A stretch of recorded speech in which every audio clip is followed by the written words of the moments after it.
Olá, bom sábado a você, a família que está reunida. Nós estamos felizes por nesta manhã o Senhor nos permitir estarmos juntos para mais uma vez abrir a palavra de Deus.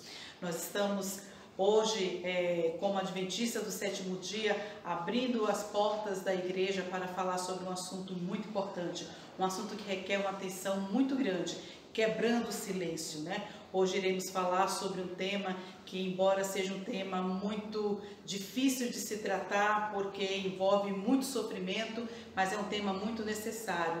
E nós queremos, à luz da palavra de Deus, trabalhar esse tema com você. Por favor, participe atentamente dessa reflexão. A cada ano a igreja tem desenvolvido este tema com uma preocupação muito grande de prestar um serviço a toda a comunidade. Este ano nós estamos desenvolvendo aqui a nossa revistinha que todos os anos são distribuída, e nós temos um tema falando sobre a violência contra a mulher. É claro que eu não preciso trazer para vocês nenhuma estatística, nenhum número, porque o noticiário nos dá conta disso, de apresentar. Mas eu gostaria de fazer uma reflexão com vocês muito pequena antes de entrarmos propriamente no sermão. Nos tempos de Elias, a Bíblia nos relata que houve uma seca de um período de 3 anos.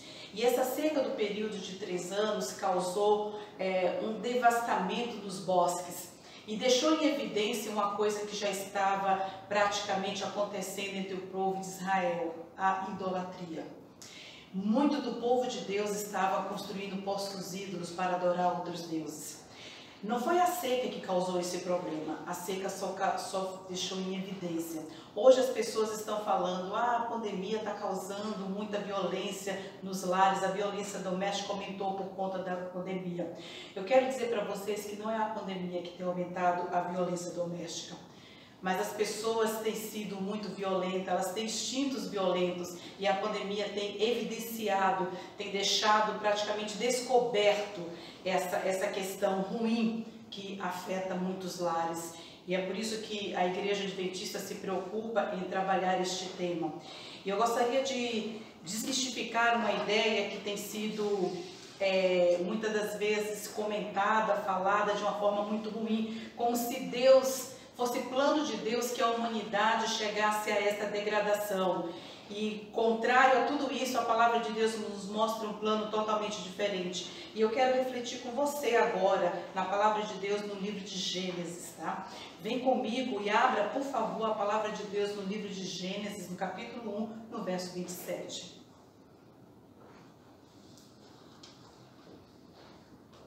Bem, aqui como nós abrimos na versão que eu tenho, está escrito assim: criou Deus, pois o homem à sua imagem, a imagem de Deus o criou, homem e mulher os criou. Veja que a palavra de Deus está trazendo para nós uma verdade bíblica muito grandiosa. Nós não queremos entrar aqui no debate teológico sobre como Deus criou o homem ou como Deus criou a mulher. Isso a gente vai deixar para os teólogos aí, os estudiosos, depois se aprofundarem qual foi o propósito de Deus em criar a mulher da costela do homem. O que a gente quer agora analisar aqui no texto bíblico é que Deus nos criou com um propósito único de sermos a sua imagem e semelhança. Veja que Deus aqui não abre margem para discussões sobre questão de gênero, sobre quem é superior ou quem é inferior. Deus nos criou no mesmo patamar, na mesma condição de sermos semelhantes a Ele. E essa verdade bíblica, ela é revelada posteriormente, ela é confirmada pelo mesmo Deus, o mesmo Criador, quando Ele coloca as sandálias e pisa aqui na terra, no livro de São Mateus, no capítulo 19, do verso 4 ao verso 5. Vamos ver o que está escrito? O livro de São Mateus, capítulo 19. Eu gosto sempre de folhear a Bíblia, porque a gente tem a luz da palavra de Deus e a referência tal como ela está escrita. São Mateus, capítulo 19, versos 4 a 5.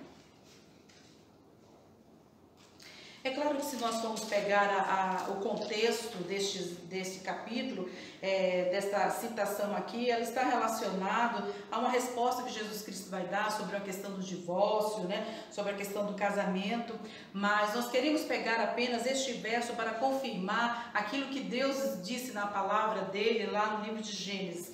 E o capítulo inicia falando que, então respondeu ele, aqui a resposta de Jesus Cristo: não tendes lido que o Criador desde o princípio os fez homem e mulher? Então veja, Deus está outra vez confirmando na sua palavra que a intenção dele foi de criar um casal. Deus criou a família para um lugar onde todos possam se sentir seguros. Este é o propósito de Deus, que a família fosse um lugar onde as pessoas vivessem em perfeita segurança. A violência doméstica destrói a bênção que Deus fez para a família. Onde a violência doméstica, a aliança é quebrada. E nós precisamos ter muito cuidado, irmãos, com essa realidade. Porque às vezes as pessoas têm usado a referência bíblica, têm se apoiado em temas bíblicos para querer apoiar situações de violências que acontecem dentro de um lar. E precisamos ter muita consciência, porque Deus, em hipótese alguma, Ele apoia qualquer tipo ou faz qualquer referência que apoie atos violentos. Embora algumas pessoas achem que a Bíblia, vai ter alguma referência de que o machismo é algo a ser, como é que eu posso dizer, algo a ser um ideal para a sociedade, mas isso está fora do plano de Deus, Deus não nos criou para que na relação humana houvesse superioridade ou inferioridade. Eu lembro quando eu era pequena, às vezes a minha avó, ela era católica e ela às vezes brincava e ela falava assim: o padre disse que quando você, e era o conselho que era dado às mulheres da época, quando você quiser brigar com seu marido, encha a sua boca de água e fique bochechando até passar a vontade de falar para ele qualquer coisa que o irrite, como se o homem fosse um ser, superior e ele não pudesse ser jamais irritado. E muitas das vezes a religião foi colocada como sendo algo entendido desta forma, A escravidão trouxe para nós uma mancha para a sociedade e em algum momento da história a religião foi usada para fortalecer isso. E não é propósito de Deus em momento nenhum que a religião seja um pano de fundo ou sirva de suporte para a violência. É por isso que nós queremos muito fazer uso da palavra de Deus para entendermos esse contexto. No livro de Malaquias, no capítulo 2, verso 16. Vamos para o livro de Malaquias, capítulo 2, verso 16, ver o que está escrito lá. Este livro é o último livro do Velho Testamento. Acho que traz para nós uma revelação grandiosa.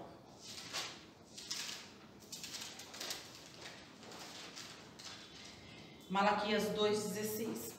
Na versão que eu tenho aqui está escrito assim: porque o Senhor, Deus de Israel, diz que odeia o repúdio e também aquele que cobre de violência as suas vestes, diz o Senhor dos Exércitos. Portanto, cuidai de vós mesmos e não sejais infiéis. Veja que a referência bíblica está dizendo que Deus odeia, ou seja, que Deus ele não aceita o repúdio. O termo usado aqui para repúdio está relacionado ao homem abandonar a sua esposa, ao divórcio. E aí algumas pessoas fazem uso deste texto bíblico e falam assim: olha, você não pode se divorciar do seu esposo, mesmo que ele maltrate você precisa confiar na palavra do Senhor e aceitar. Veja que a Bíblia não está nos dando esse conselho, irmãos. A Bíblia está nos dizendo que Deus odeia o divórcio na mesma proporção que Ele odeia o homem que cobre as suas vestes de violência. Então veja que Deus está dizendo que nós não podemos ser pessoas infiéis. O homem que maltrata a sua esposa, ele comete infidelidade em muitas esferas. A primeira esfera, ele comete infidelidade contra Deus, porque ele está magoando o Criador, uma obra de Deus, uma obra do Criador.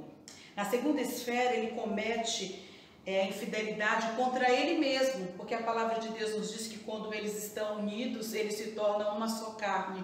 E quando ele comete violência contra a sua esposa, ele comete violência contra si mesmo. A outra violência que ele pode cometer, e essa é muito cruel, é contra os próprios filhos, quando este casal tem filhos. Porque os filhos se tornam testemunhas, e testemunhas que vão aprender esta violência, Então é algo muito sério.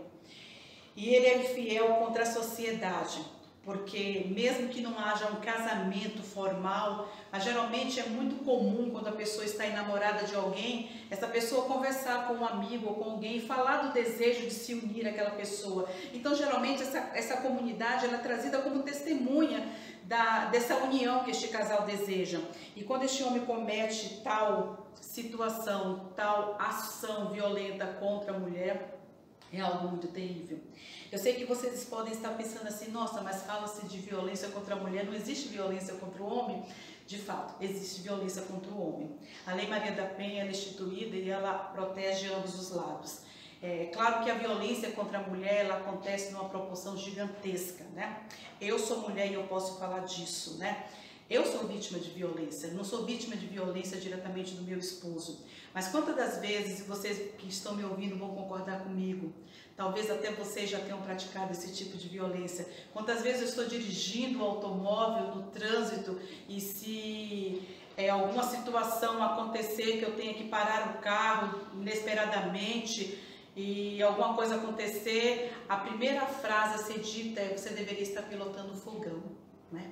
São palavras de cunho machista, são palavras de cunhos ofensivos, são palavras violentas, né? A gente não tem dimensão de que essa violência está acontecendo no dia a dia, né? Muitas das vezes dentro da própria família, quando um pai faz diferença entre os filhos pelo fato da menina ser do sexo feminino e do menino sexo masculino. Bom, filha, você vai lavar os pratos, seu irmão não, porque ele é um garoto. Isso é tarefa de menina, né? Privilegiar um em função do outro por conta do sexo. Então, veja, são situações que a gente Deus vai nos dando clareza para a gente entender como essa violência, ela pode se desenhar dentro da esfera do lar, sem a gente perceber de que esses atos violentos, eles estão acontecendo dentro de casa, né?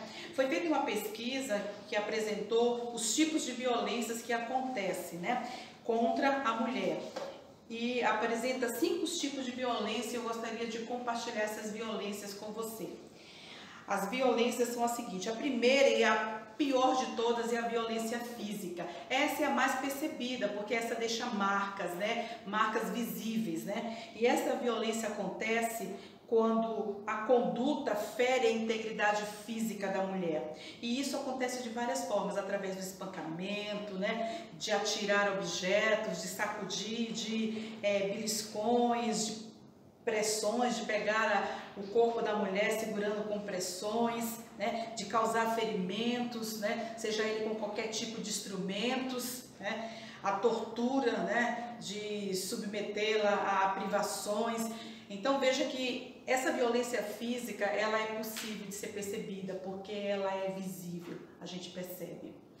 O que mais me incomoda é que quando a violência física acontece e a mulher grita, algumas pessoas usam um dito popular que eu acredito que muitas pessoas já ouviram e quem sabe até você já fez uso desse dito popular, que briga de marido e mulher, ninguém mete a colher. Isso é muito sério, irmãos. Porque em briga de marido e mulher, muitas mulheres já perderam suas vidas. Muitos companheiros já tiraram a vida das suas companheiras, né, por descontrole emocional muito grande durante uma briga e tirou a vida. Talvez se esses homens fossem entrevistados, é claro que uma parte deles realmente tem um senso criminoso, um instinto criminoso, mas talvez alguns deles, se fosse entrevistado hoje, eles gostariam sim de que alguém tivesse interferido no momento do calor, né, da emoção ali, para poder interferir, para que de fato a agressão não ganhasse uma proporção tão danosa. A segunda violência é a violência psicológica, e essa é terrível, porque essa não é visível, né? Essa acontece aqui dentro. A violência psicológica, ela é a diminuição da autoestima, prejudica e perturba o pleno desenvolvimento da mulher, visa degradar, descontrolar as suas ações, o seu comportamento, as suas crenças e as suas decisões.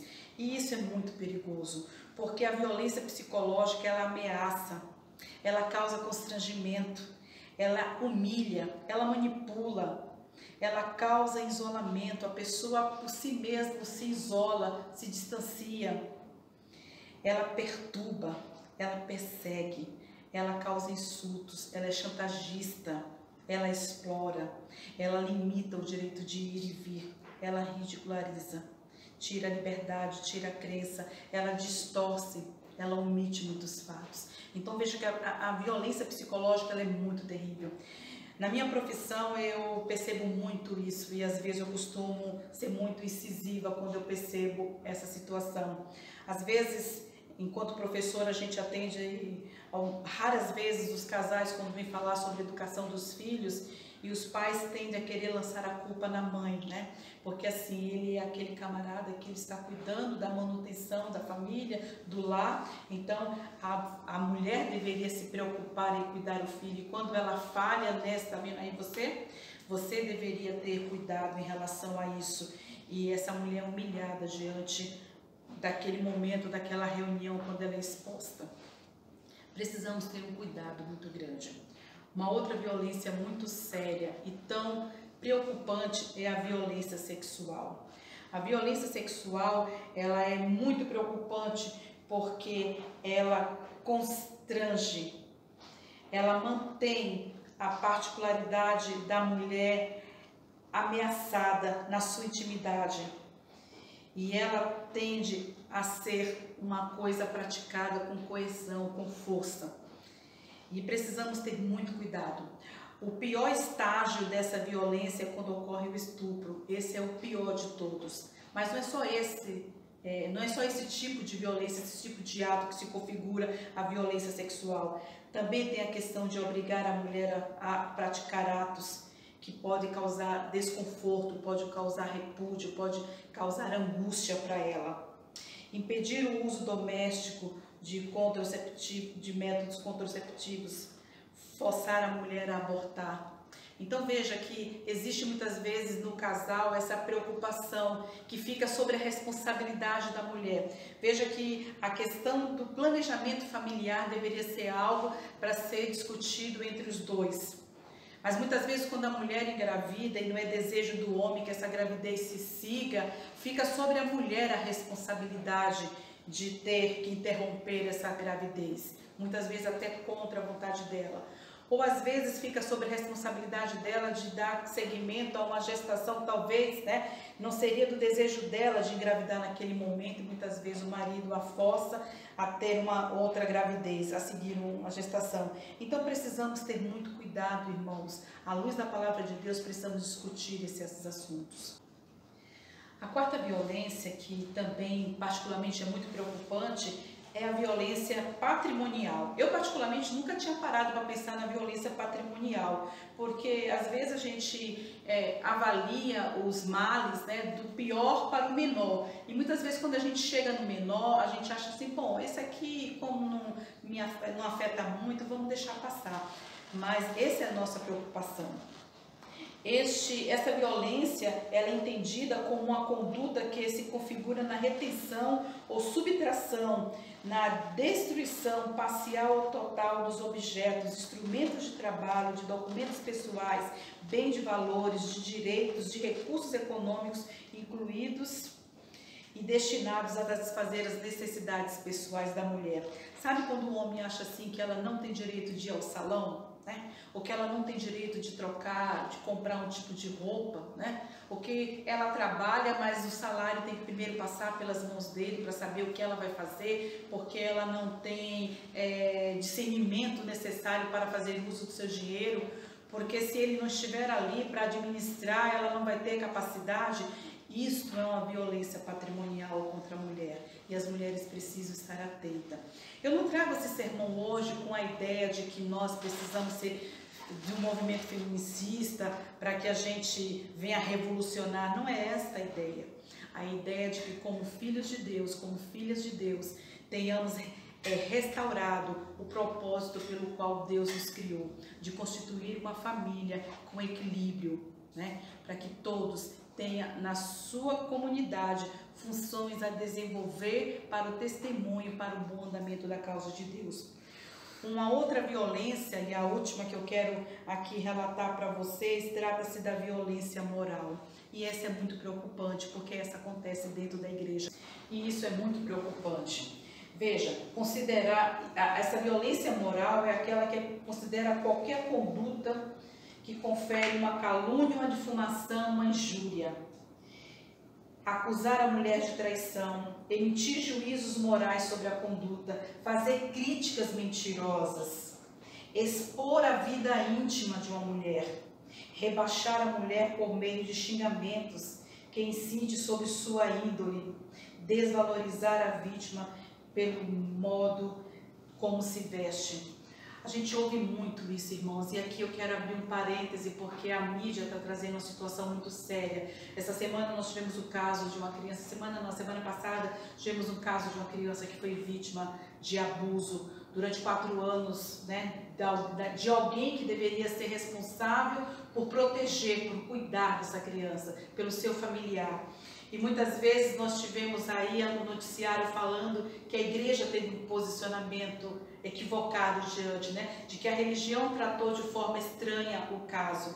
Por isso a nossa preocupação, né, com a luz da palavra de Deus, precisamos ter clareza daquilo que nós temos que levar para as pessoas, ter cuidado de lidar com a vítima, para que a vítima não se torne acusada da situação, né?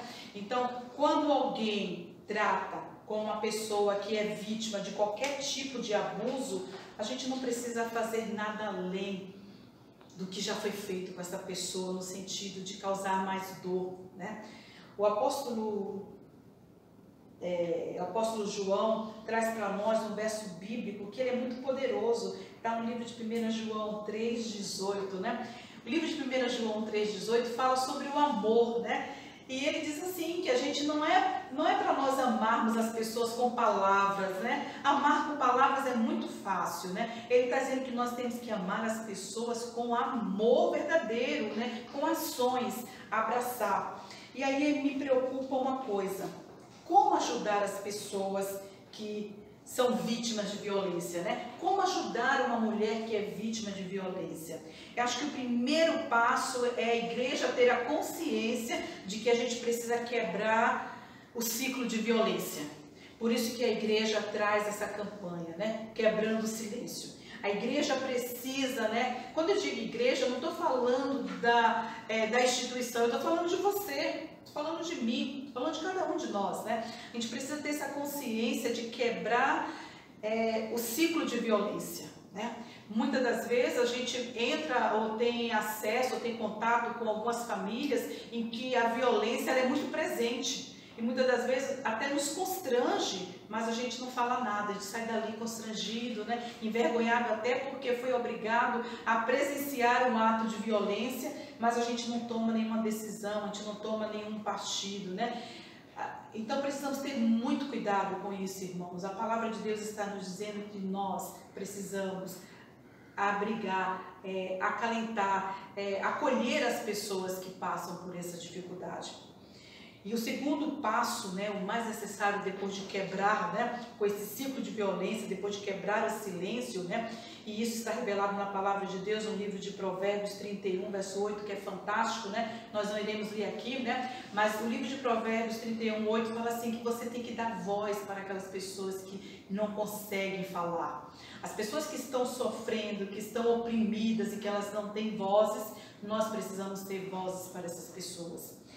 E aí o segundo passo é não acusar a vítima, ela já é refém de uma situação de abuso, né? Então precisamos ter muito cuidado, irmãos. Eu lembro que a violência contra a mulher é algo que é terrível. Eu lembro quando eu fui ganhar o meu primeiro filho, né, o meu primogênito, é possível que ele esteja nos ouvindo, né? Quem conhece sabe que eu tenho uma sequência de 3. E aí eu lembro que quando eu estava durante as dores de parto, quem já passou pelas dores de parto sabe, não dá para explicar, precisa passar por elas para compreender do que eu estou falando. Eu tive o desprazer de ser tratada por algumas auxiliares de enfermagem que passavam por mim e falavam assim, na hora de fazer não doeu. Olha que frase, né, terrível, que violência, né, para alguém que estava ali, como eu naquele momento, sentindo, né, as dores do parto, que deveria ser respeitada naquele momento, o quanto essa violência chega para a mulher de uma forma praticada por outra mulher. E muitas vezes a gente não percebe isso, né? O quanto uma mulher pode praticar violência contra outra mulher, o quanto uma mulher pode reforçar esse ciclo danoso de violência.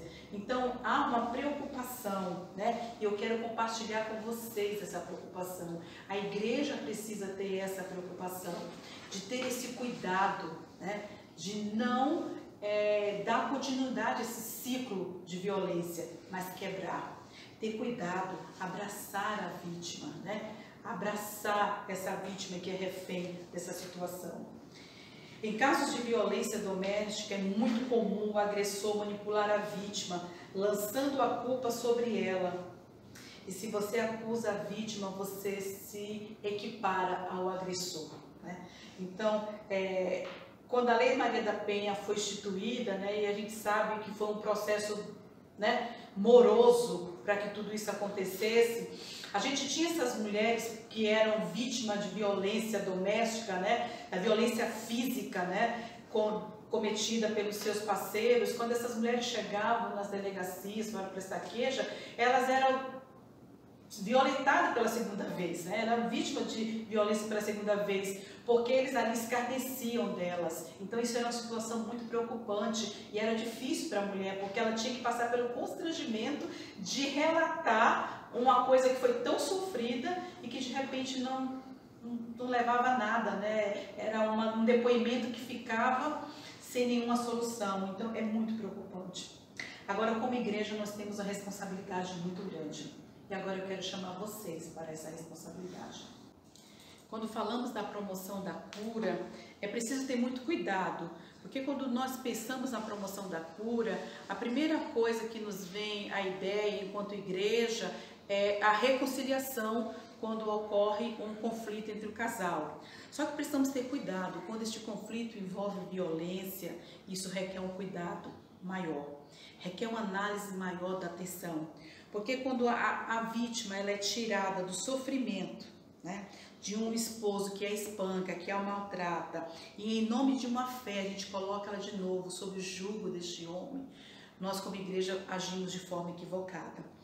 Para promover a cura, eu preciso tratar das feridas desta mulher. Eu preciso reconhecer que esta mulher foi vítima de uma situação muito terrível, que não deveria ocorrer, e preciso entender que este homem, no mínimo, deve sofrer de um transtorno muito sério, porque nenhum ser humano, né, com as suas funções mentais normais, pode submeter alguém a um sofrimento ou a uma tortura. Então eu preciso ter muito cuidado. Por isso eu falo para as mulheres da minha igreja: se vocês são vítimas de violência, cuidem dessa situação, se observem, comece a notar como esse tratamento tem ocorrido, busque ajuda, não aceite. Deus não fez você para ser menor do que ninguém. Deus nos criou para sermos iguais, né? Para sermos tratados igualmente, no mesmo amor, na mesma compreensão. É muito triste, né, quando nós temos lares que as mulheres passam por esse problema e que essas mulheres conseguem se desvencilhar dessa situação e busca recurso, e quando chega ao nosso conhecimento, a gente pega essa criatura e devolve para este homem agressor. Então precisamos ter muito cuidado. Então a igreja precisa orar, precisa buscar luz da palavra de Deus e precisa buscar ajuda, sim, profissional, ajuda médica para tratar dessa situação, porque é uma situação que exige muita, mas muita mesmo atenção. Eu comecei o meu sermão falando com vocês sobre quando Deus nos criou. Deus nos criou num propósito maravilhoso, né? De homem e mulher unidos constituírem uma família, um lugar especial para ser um lugar de promoção de amor, de cuidados. E aí algumas pessoas falam assim: ah, mas a Bíblia está cheia de exemplos de que reforça o machismo, né? De que o apóstolo Paulo diz que as mulheres devem permanecer casadas, de que as mulheres não tinham valor na Bíblia, enfim. Eu leio a Bíblia há um tempinho considerado e eu encontro na Bíblia a história de Sara, uma mulher maravilhosa, né? Sara foi uma mulher que, para o seu tempo, né, é a mãe. Se Abraão é o patriarca da fé, Sara deve ser a matriarca da fé. Livro de Gênesis, capítulo 21, 12, o próprio Deus chega para o chefe de família, Abraão, e fala assim para ele: você vai ouvir tudo que Sara lhe disser e vai fazer conforme ela te falou. Eu não sei como é que Deus pode chegar para um homem, né? Um Deus machista pode chegar para o homem e dizer assim: olha, faça tudo que sua esposa está te mandando, né? Como é que Deus poderia validar Sara se Deus fosse machista, né? Se Deus estivesse aí fornecendo, né, base para que essa mulher fosse considerada submissa, humilhada. Depois nós encontramos Miriam. Miriam, ela vai ter uma participação ativa e notável na liderança das mulheres do povo de Israel durante o processo do Êxodo. Que trajeto maravilhoso de Miriam, né? Ela vai lá, ela vai argumentar com Moisés, vai falar com Arão, né? E ela vai tomar decisões de muitas situações entre o povo de Israel. Depois nós encontramos Débora, né? Que falar de Débora, né? Uma juíza, profetisa. Baraque, comandante, chegou para o seu exército e disse: eu só vou se ela for comigo, se ela não for, eu não vou, né? É uma mulher que tem um poder decisivo para a sua época. Depois nós encontramos Hilda, né? Hilda é a profetisa contemporânea com Jeremias, né? Temos a história de Jeremias, brilhante e maravilhosa, mas o rei Josias vai consultar a profetisa Hilda. Depois nós temos Ana. A história de Ana é maravilhosa, porque Ana traz para mim uma coisa que vai desmistificar a ideia de que a mulher hebreia, de que a mulher judia não tinha participação nos cultos, né? Porque Ana, ela está no espaço do culto, ela está lá no templo, falando com o sumo sacerdote. Olha, ela não está falando com o sacerdote, ela está conversando com o sumo sacerdote e está levando a sua queixa, né? E o sumo sacerdote, ele representava Deus, e ela está dizendo assim: olha, eu não quero ser desse jeito, eu quero que a minha vida seja transformada, eu quero ser mãe, eu quero ter um filho. Então era uma mulher que tinha um poder de decisão. E tem alguns aspectos negativos também, mas de mulheres que não eram submissas. Nós temos Mical, né? Forte personalidade, esposa do rei Davi, né? Decisiva nas suas decisões. Temos a esposa egípcia do rei Salomão e temos a esposa fenícia do rei Acabe, que infelizmente introduziu cultos com práticas morais deturpadas, que trouxe para a característica da mulher, que trouxe para o perfil da mulher, talvez isso que o mundo hoje está colocando, né? Um perfil banalizado do que seja a mulher, né? Nós mulheres não somos isso. Nós mulheres somos o plano inicial que Deus fez lá no Jardim do Éden, a sua imagem e a sua semelhança. E é assim que nós queremos.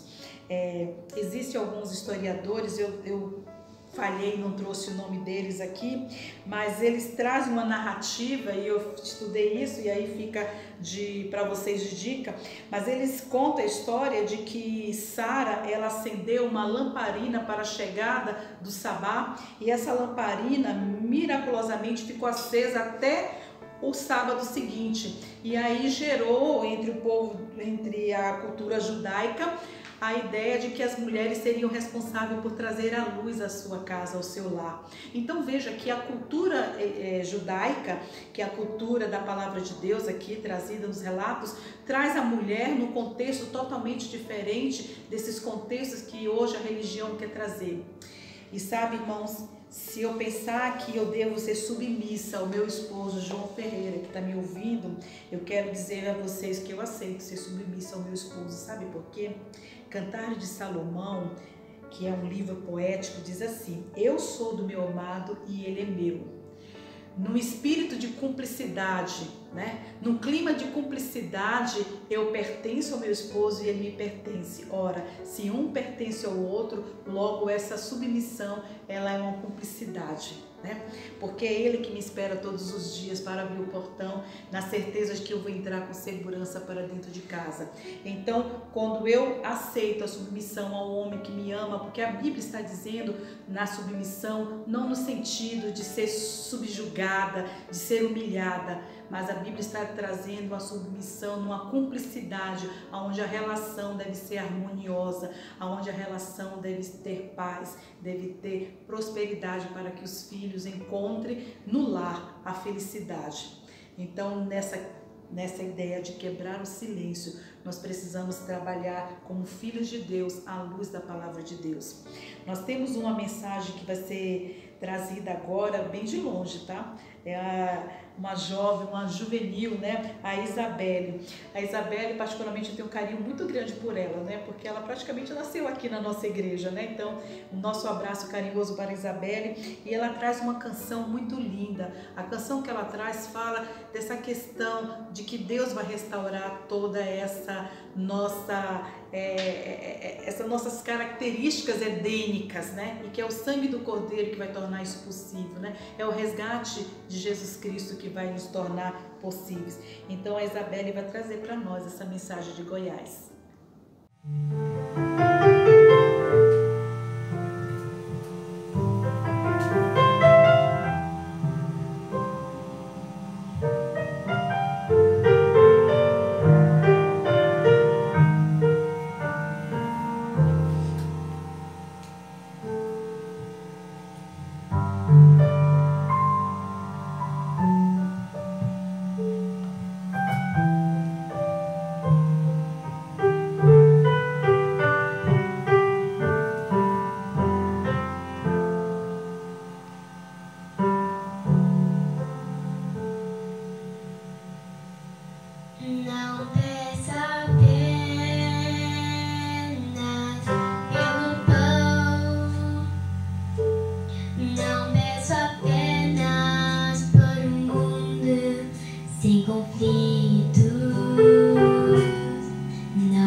agradecer pelo Edson, a Sueli, para todo mundo aí que me convidou. Eu amei cantar aqui. Muito obrigada mesmo. Feliz sábado. Obrigada, Isabelle, por essa linda mensagem. Lembre-se, você precisa quebrar o silêncio, precisa quebrar o ciclo de violência.